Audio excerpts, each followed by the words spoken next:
Hello, welcome back di channel YouTubeku. Dan Happy New Year untuk semuanya. Tetap semangat di 2021. Harapan tetap sehat, tetap semangat, dan tetap jadi yang terbaik.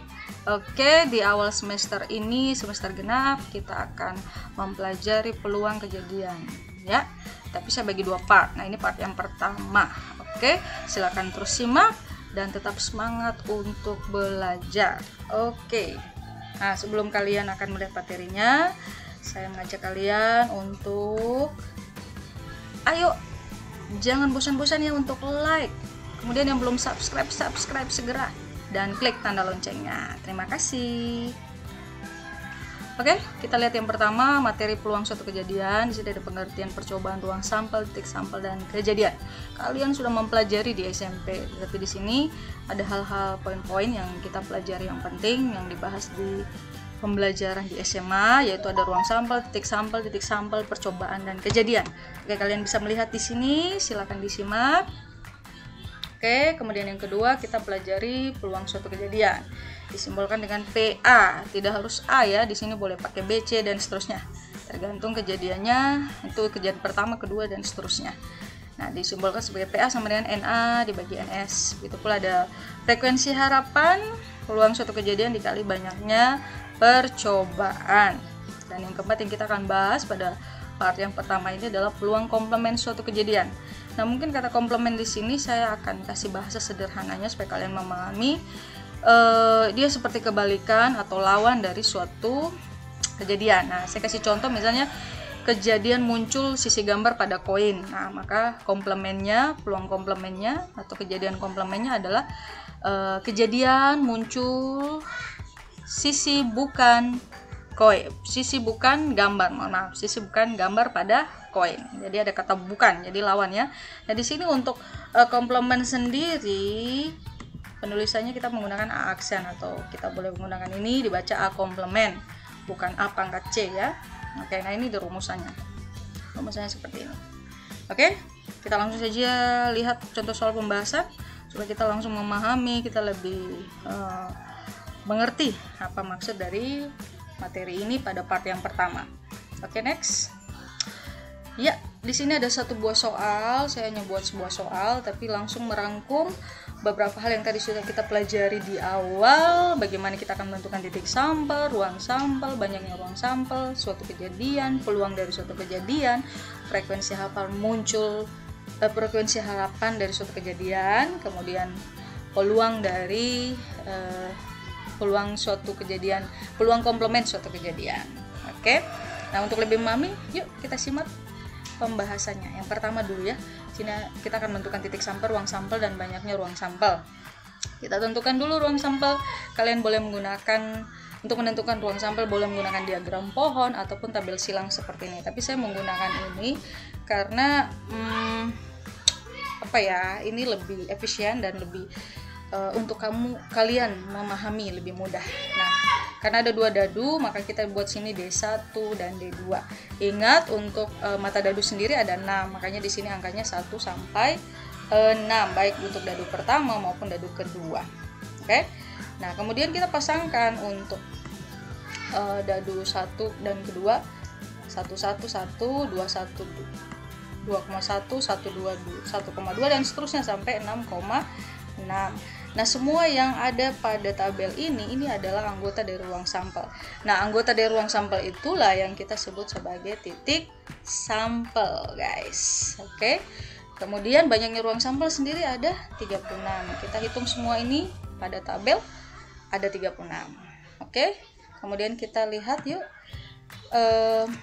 Berikutnya pertanyaan bagian B. Kita akan menentukan kejadian. Jadi untuk bagian B dan C kita akan menentukan kejadian.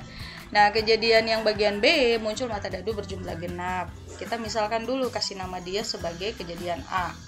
Nah, supaya kita bisa menentukan kejadian A, tadi dibilang berjumlah jumlah mata dadu genap. Berarti kita cari dulu dua buah dadu kalau dijumlah mata dadunya genap. Berarti ada satu. Berapa lagi? Ya. Oke.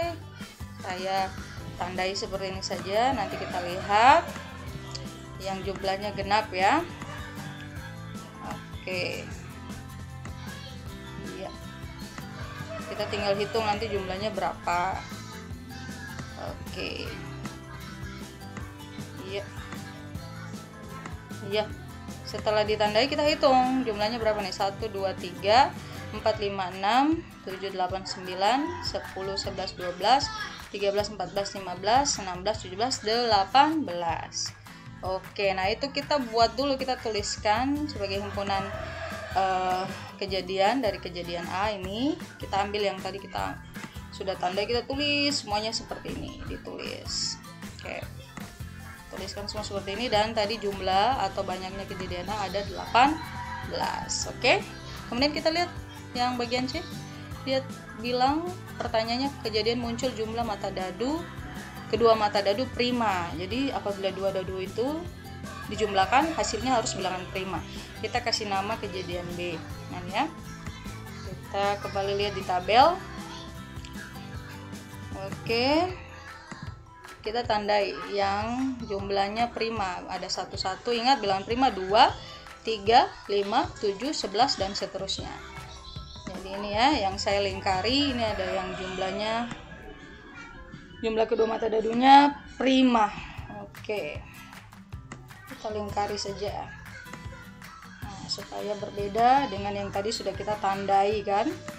Oke, nanti kita tinggal hitung hasilnya berapa. Oke, mana lagi ini, mana lagi ini, mana lagi ini, kemudian ini juga, dan ini. Oke, kita hitung dulu ya, ada berapa? 1 2 3 4 5 6 7 8 9 10 11 12 13 14 15 dan 15. Jadi jumlahnya ada 15. Nah yang tadi di lingkar ini kita tuliskan kembali dalam bentuk himpunan kejadian A. Nah ini himpunan kejadian A nya ini ya. Jadi kita tuliskan semua yang tadi kita sudah tandai, lingkari di tabel, dituliskan semua seperti ini.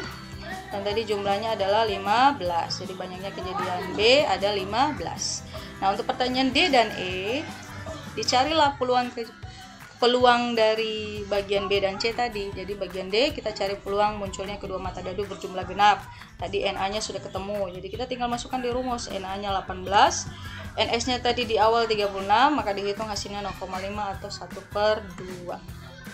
Kemudian yang bagian B, bagian E, peluang kejadian B tadi dapatnya 15, NS-nya 36, jadi dihitung hasilnya dapat ini.